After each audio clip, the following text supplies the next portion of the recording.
Hello student, आज इस video में हम न्यायपालिका के विषय में चर्चा करेंगे। सरकार की तीनों अंग विधायिका, कार्यपालिका और न्यायपालिका तीनों ही बहुत महत्वपूर्ण है। न्यायपालिका के विषय में हम यह कह सकते हैं कि वह संविधान की व्याख्या करती है और नागरिकों के अधिकारों का संरक्षण करती है। साधारण शब्दों में हम कह सकते हैं कि न्यायपालिका हमारे उन अधिकारों का संरक्षण करती है जो अधिकार हमें संविधान से प्राप्त हुए हैं। जैसे कि लास्की ने कहा है, न्यायपालिका अधिकारियों का ऐसा समूह है जिसका कार्य राज्य के किसी कानून विशेष के उल्लंघन की शिकायत जो विभिन्न नागरिकों व राज्य के बीच एक दूसरे के खिलाफ होती है, इसका समाधान व फैसला करना है। इसी तरह रॉले ने भी कहा है, न्यायपालिका सरकार का वह अंग है जिसका कार्य अधिकारों को निश्चित करना और उस पर निर्णय देना है, अपराधियों को दंड देना और निर्बलों की अत्याचार से रक्षा करना है। न्यायपालिका हमारे देश में आज के समय से ही शुरुआत नहीं है, ब्रिटिश काल में भी न्यायपालिका की शुरुआत हो चुकी थी। भारत में न्यायपालिका एक एकीकृत न्यायपालिका कहलाती है।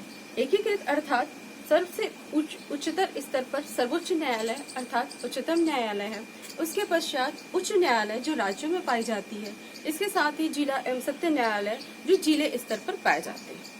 न्यायपालिका की जो संरचना पहले भारत शासन अधिनियम 1935 के अंतर्गत ब्रिटिश काल में ही अक्टूबर 1937 में फेडरल कोर्ट ऑफ इंडिया की स्थापना की गई थी।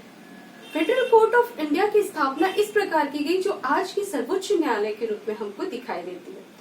अब जनवरी 1950 में सर्वोच्च न्यायालय की स्थापना की गई। स्वतंत्रता के पश्चात जो फेडरल कोर्ट ऑफ इंडिया थी उसी का परिवर्तित रूप अपग्रेडेड रूप हमें 1950 में देखने को मिलता है। सर्वोच्च न्यायालय आज भारत का सबसे बड़ा उच्चतम न्यायालय है। ये दिल्ली में स्थित है। भारत के संविधान के अनुच्छेद 124 से लेकर 235 तक संपूर्ण न्यायपालिका के विषय में विस्तृत वर्णन किया गया है। हम सबसे पहले सर्वोच्च न्यायालय के विषय में जानने की कोशिश करते हैं।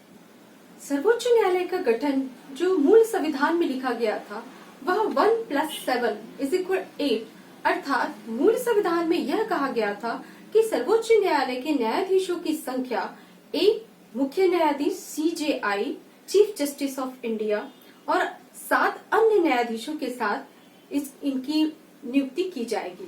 वहीं जब हम सर्वोच्च न्यायालय में न्यायाधीशों की अर्हता के विषय में चर्चा करते हैं तो हम जानते हैं उसकी सबसे पहले अर्हता अर्थात योग्यता। एक सर्वोच्च न्यायालय के न्यायाधीश होने की सर्वप्रथम योग्यता इस बात की कि वह भारत का नागरिक हो, कम से कम 5 वर्ष तक किसी उच्च न्यायालय का न्यायाधीश रह चुका हो, कम से कम 10 वर्ष तक किसी उच्च न्यायालय में वह वकालत कर चुका हो या फिर राष्ट्रपति के विचार में सुविख्यात विधिवेत्ता हो। सर्वोच्च न्यायालय के न्यायाधीशों के कार्यकाल के बारे में अगर हम जानना चाहेंगे तो सर्वोच्च न्यायालय में न्यायाधीशों के कार्यकाल पर यह कोई निश्चित निर्धारित नहीं है कि उनका कार्यकाल कितने वर्षों का होगा, किंतु आयु तक वे अपने पद पर बने रह सकते हैं अथवा वो अपना त्याग पत्र 65 वर्ष की आयु में या फिर राष्ट्रपति को अपना त्याग पत्र देकर वो उससे पदमुक्त हो सकते हैं। राष्ट्रपति को उनके अवकाश प्राप्ति पूर्व भी कोई कदाचार का मामला हो अथवा कोई भ्रष्टाचार का मामला हो तो ऐसे किसी मामले में भी महाभियोग लगाकर और महाभियोग लगाया जाएगा संसद के द्वारा। संसद के द्वारा महाभियोग लगाने की प्रक्रिया में लोकसभा और राज्यसभा दोनों ही शामिल हो सकते हैं और यह प्रस्ताव चाहे लोकसभा में भी लाया जा सकता है अथवा राज्यसभा में भी लाया जा सकता है। अगर लोकसभा में यह किसी न्यायाधीश के प्रति महाभियोग लाया जाएगा तो लोकसभा के कम से कम 100 सदस्य उस पर हस्ताक्षर किए जाने चाहिए अथवा अगर राज्यसभा में यह प्रस्ताव लाया जाता है तो कम से कम 50 सदस्यों का हस्ताक्षर इसमें होना चाहिए और उनके पश्चात एक कमेटी बनाई जाएगी और कमेटी बनाने के पश्चात यह अगर कमेटी ये तय कर लेती है कि वास्तव में कोई न्यायाधीश ने अगर अपने पद का दुरुपयोग किया है अथवा भ्रष्टाचार में लिप्त पाया गया है तो ऐसी स्थिति में संसद के दोनों सदनों के 2/3 सदस्यों के हस्ताक्षर के पश्चात यह प्रस्ताव पारित होता है, जो कि भारत में अभी तक ऐसी कोई स्थिति नहीं आई है कि किसी किसी न्यायाधीश, किसी सर्वोच्च न्यायालय के न्यायाधीश पर इस तरह के अभियोग सिद्ध हो पाए। अगर हम नियुक्तियों की चर्चा करते हैं तो भारत के संविधान के अनुच्छेद 124 में सर्वोच्च न्यायालय के मुख्य न्यायाधीश व अन्य न्यायाधीशों की नियुक्ति का प्रावधान किया गया है। इस अनुच्छेद के अनुसार ये कहा गया है कि राष्ट्रपति उच्चतम न्यायालय के और राज्यों के उच्च न्यायालयों के ऐसे न्यायाधीशों से जिनसे परामर्श करना चाहते हैं वह आवश्यक समझे, परामर्श करने के पश्चात उच्चतम न्यायालय के न्यायाधीशों की नियुक्ति करेगा। इसी अनुच्छेद में यह भी कहा गया है कि मुख्य न्यायाधीश से भिन्न किसी अन्य न्यायाधीश की नियुक्ति में भी भारत के मुख्य न्यायाधीश से जरूर परामर्श किया जाएगा। नियुक्तियों के संबंध में हम एक और बात कह सकते हैं कि आप जो नियुक्तियां की जा रही है वह एक कोलिजियम व्यवस्था के अनुसार की गई है। कोलिजियम व्यवस्था का अर्थ होता है जिस एक टीम बनाकर, अर्थात जजों की एक टीम होगी 1+4 की, अर्थात एक मुख्य जज होंगे, सर्वोच्च न्यायालय के न्यायाधीश होंगे, उनके साथ अन्य 5 अन्य न्यायाधीश होंगे और वे आपस में मिलकर यह एक अपना प्रस्ताव राष्ट्रपति के पास रखेंगे और उस प्रस्ताव के आधार पर राष्ट्रपति यह तय करेंगे कि किसी सर्वोच्च न्यायालय का मुख्य न्यायाधीश घोषित किया जाए। जजों यह जो कोलिजियम व्यवस्था है यह जजों की नियुक्ति और स्थानांतरण हेतु भी किया जाता है। इसके अलावा जो सर्वोच्च न्यायालय के जो 5 सबसे वरिष्ठ जज होते हैं वो इसके सदस्य होते हैं। नियुक्ति के लिए कोई भी समय सीमा तय नहीं की गई है। वेतन और भत्तों के विषय में अगर हम चर्चा करते हैं तो सर्वोच्च न्यायालय के न्यायाधीश का वेतन जो होता है वह संचित निधि से दिया जाता है, जिसे संचित निधि पर भारित व्यय कहलाता है। भारित व्यय का मतलब होता है कि संविधान जो संसद है, संसद अगर सर्वोच्च न्यायालय के वेतन और भत्ते के ऊपर चर्चा कर सकती है, वाद विवाद कर सकती है, किंतु मतदान का अधिकार उनको नहीं होगा। वहीं भारत के मुख्य न्यायाधीश का वेतन अगर हम देखना चाहें तो 2.8 लाख और अन्य न्यायाधीशों का वेतन 2.5 लाख के आस पास है। अब हम बात करते हैं सर्वोच्च न्यायालय के कार्य एवं उनके अधिकार क्षेत्र के बारे में। हाँ, जैसा कि हम जानते हैं सर्वोच्च न्यायालय हमारे देश का सबसे उच्चतम न्यायालय है, संविधान की संरक्षक है, न्याय का प्रमुख स्रोत है। सर्वोच्च न्यायालय से ऊपर हमारे देश में कोई भी न्याय व्यवस्था नहीं है। सर्वोच्च न्यायालय के फैसले ही अंतिम फैसले कहलाते हैं। सर्वोच्च न्यायालय के प्रारंभिक अधिकार के विषय में चर्चा करते हैं तो वे ऐसे अधिकार हैं जो आमतौर पे 2 राज्यों के झगड़ों को, अथवा हम ये कह सकते हैं कि भारत सरकार तथा एक या एक से अधिक राज्यों के बीच उत्पन्न विवाद को वे हल करते हैं। इसके अलावा केंद्र तथा एक या एक से अधिक राज्यों अथवा उनसे अधिक राज्यों के बीच होने वाले विवाद को वे हल करते हैं। 2 या उससे अधिक राज्यों के बीच उत्पन्न होने वाले विवाद को हल करते हैं अथवा मौलिक अधिकारों को कार्यान्वित करने के संबंध में विवाद का हल करते हैं। इस प्रकार प्रारंभिक क्षेत्र अधिकार के अनुसार के अलावा अपीली क्षेत्र अधिकार यह भी संविधान के ने सर्वोच्च न्यायालय को दिया है, जिसके अंतर्गत संवैधानिक मामलों में सर्वोच्च न्यायालय किसी भी राज्य के उच्च न्यायालय की अपील तब तक सुन सकता है जब वह इस बात को प्रमाणित कर दे कि इस मामले में कोई विशेष वैधानिक विषय है जिसकी व्याख्या सर्वोच्च न्यायालय में होना आवश्यक है। सर्वोच्च न्यायालय स्वयं इसी प्रकार का प्रमाण पत्र देकर अपील के लिए अनुमति दे सकता है। इसके साथ साथ संवैधानिक मामलों में फौजदारी और दीवानी दोनों ही मामले सर्वोच्च न्यायालय के अंतर्गत आते हैं। फौजदारी अभियोग में सर्वोच्च न्यायालय में उच्च न्यायालय के निर्णय, अंतिम आदेश अथवा दंड के विरुद्ध अपील तभी की जा सकती है यदि उच्च न्यायालय प्रमाणित कर दे कि इस पर निर्णय सर्वोच्च न्यायालय द्वारा दिया जाना आवश्यक है। इसके अलावा दीवानी मामलों में उच्च न्यायालय के निर्णय के विरुद्ध सर्वोच्च न्यायालय में अपील इन अवस्थाओं में हो सकती है कि यदि उच्चतम न्यायालय यह प्रमाणित करे कि विवाद का मूल्य 20,000 रुपए से कम नहीं है अथवा मामला अपील के योग्य है अथवा उच्च न्यायालय स्वयं भी फौजी अदालतों को छोड़कर अन्य किसी न्यायालय के विरुद्ध अपील करने की विशेष अनुमति दे सकता है। स्टूडेंट्स, सर्वोच्च न्यायालय को हम अभिलेख न्यायालय भी कहते हैं। अभिलेख न्यायालय का अर्थ होता है कि सर्वोच्च न्यायालय इस सभी निर्णयों को प्रकाशित करवाता है, वो उसके सभी निर्णय प्रकाशित किए जाते हैं।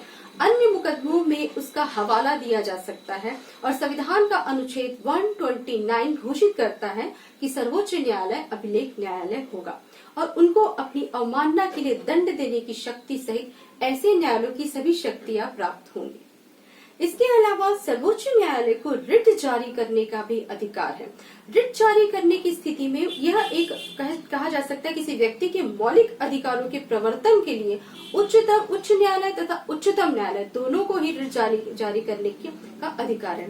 अनुच्छेद 32 के तहत प्राप्त इस अधिकार का प्रयोग सर्वोच्च न्यायालय नागरिकों के मौलिक अधिकारों के हनन की स्थिति में करता है। उच्चतम न्यायालय की इस अधिकारिता को कभी कभी उसकी आरंभिक अधिकारिता माना जाता है। यह इस अर्थ में आरंभिक है कि जो पक्षकार है वह उच्चतम न्यायालय को याचिका प्रस्तुत करके अभ्यावेदन करने का अधिकार देती है। न्यायालय में अपील की उसकी आवश्यकता नहीं पड़ती है।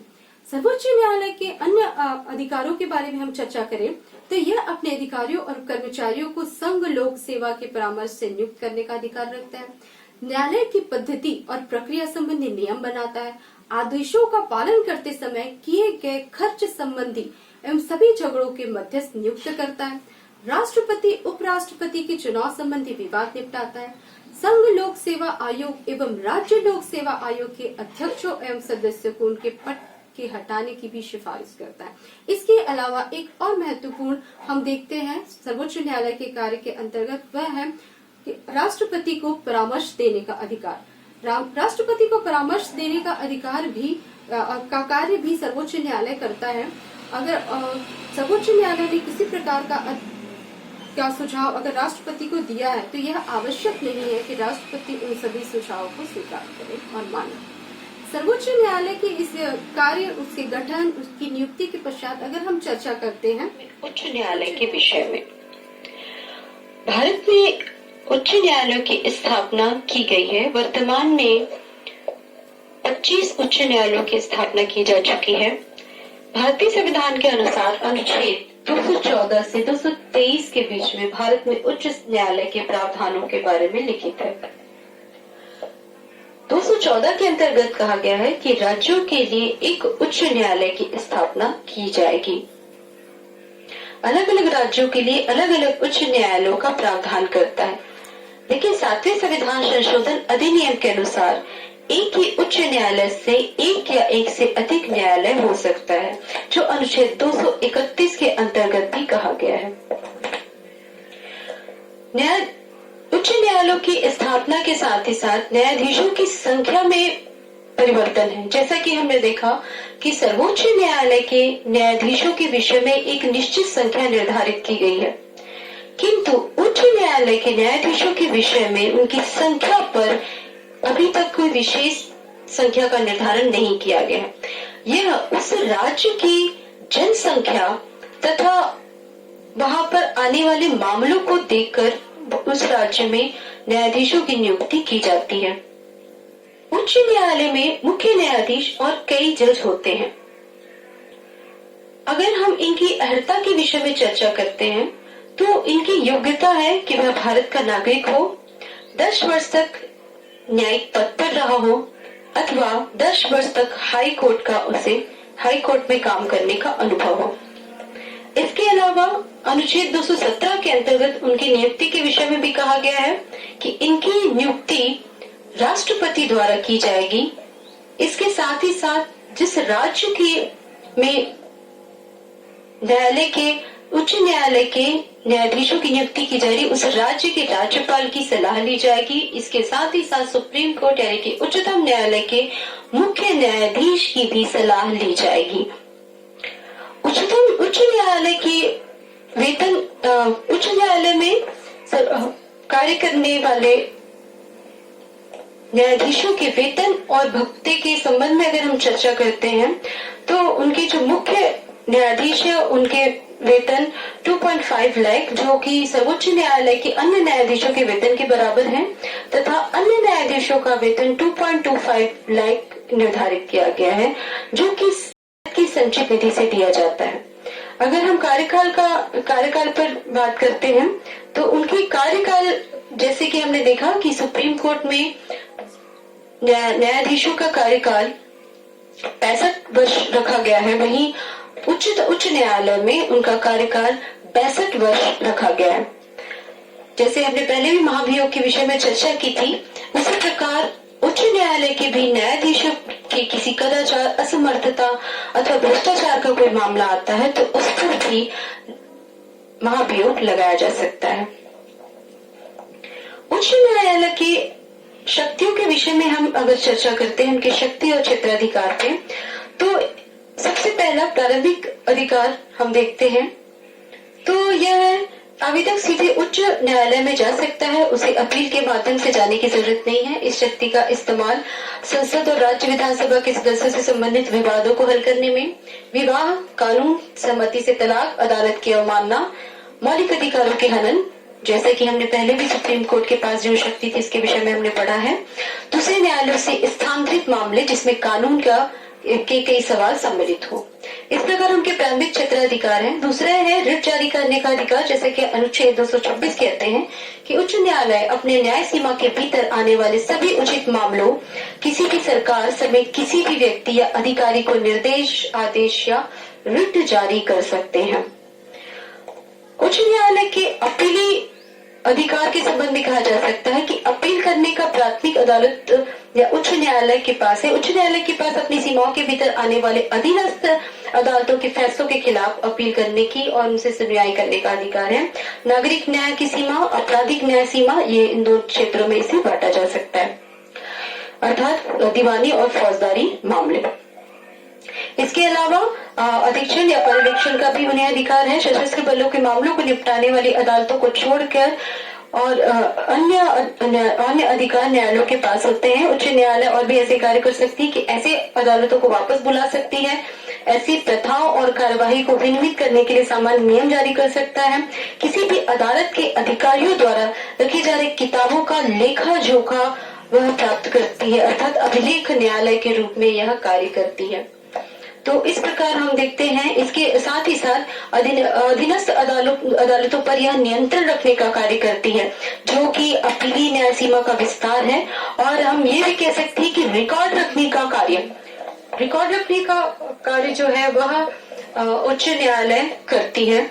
और इस तरह से हम देखते हैं कि जब कोई भी ऐसे सार्वकालिक स्मृति के जो दर्ज किए जाते हैं, इन रिकॉर्डों पर किसी भी अदालत ने कोई आज तक सवाल नहीं उठाए हैं। इन रिकॉर्डों के आधार पर उच्च न्यायालय को अदालत की अवमानना करने के लिए उच्च न्यायालय को अदालत की अवमानना करने पर या किसी को जेल देने का या जुर्माना दोनों ही एक साथ करने का उसे अधिकार प्राप्त है। तो इस प्रकार हम देखते हैं उच्च न्यायालय और सर्वोच्च न्यायालय दोनों ही एक ऐसी न्यायिक व्यवस्था है जो किसी देश में अगर मजबूती से स्थापित है तो उस देश में न्याय अवश्य ही प्राप्त किया जा सकता है। इसके साथ साथ अगर हम एक और महत्वपूर्ण विषय पर चर्चा करते हैं तो वह है न्यायिक समीक्षा या न्यायिक पुनरावलोकन। न्यायिक पुनरावलोकन क्या है? न्यायिक पुनरावलोकन से तात्पर्य है न्यायालय की उस शक्ति से है जिस शक्ति के बल पर वह विधायिका द्वारा बनाए गए कानूनों, कार्यपालिका द्वारा जारी किए गए आदेशों या प्रशासन द्वारा किए गए कार्यों की जांच करती है। वह मूल ढांचे के अनुरूप है या नहीं। मूल ढांचे के प्रतिकूल होने पर न्यायालय उसे अवैध घोषित करती है। इस संबंध में मुनरो ने अपनी परिभाषा लिखी है और कहा कि न्यायिक पुनरावलोकन वह शक्ति है जिसके अंतर्गत कांग्रेस द्वारा पारित किसी कानून अथवा राज्य के संविधान की किसी व्यवस्था या कानून जैसे प्रभाव वाले और किसी सार्वजनिक नियम के संबंध में यह निर्णय लिया जाता है कि वह संयुक्त राज्य के संविधान के अनुकूल है अथवा नहीं।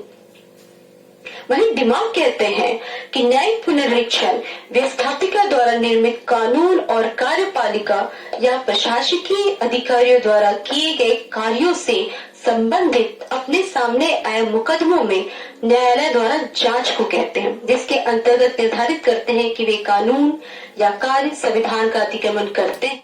इस प्रकार साथ में हम पायली की अगर हम परिभाषा को एक बार जानना चाहेंगे। पायली कहते हैं एमवी पायली, यह न्यायालय की वह क्षमता है जिससे वह व्यवस्थापन कार्यों की वैधानिकता या अवैधानिकता को घोषित करती है।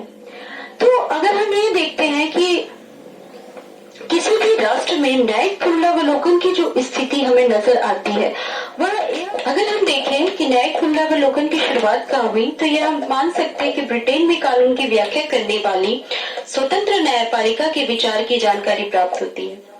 इसके पश्चात यह विशेष तौर से अमेरिका में इससे संबंधित कई हमें प्रमाण देखने को उपलब्ध होते हैं।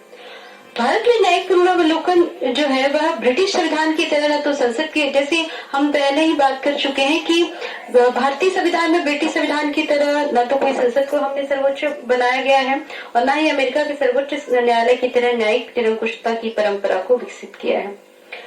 किंतु भारत में न्यायिक पुनरावलोकन की संवैधानिक व्यवस्था के विषय में कह सकते हैं कि भारतीय संविधान के अनुच्छेद 12 में इस बात का उल्लेख किया गया है 12(2) में कि राज्य ऐसा कोई कानून नहीं बना सकता जो मौलिक अधिकारों के विरुद्ध जाता हो। इस आधार पर सर्वोच्च न्यायालय को यह शक्ति प्राप्त हो जाती है कि राज्य के कार्यों को अनुच्छेद 13(2) के आधार पर जांच कर सके।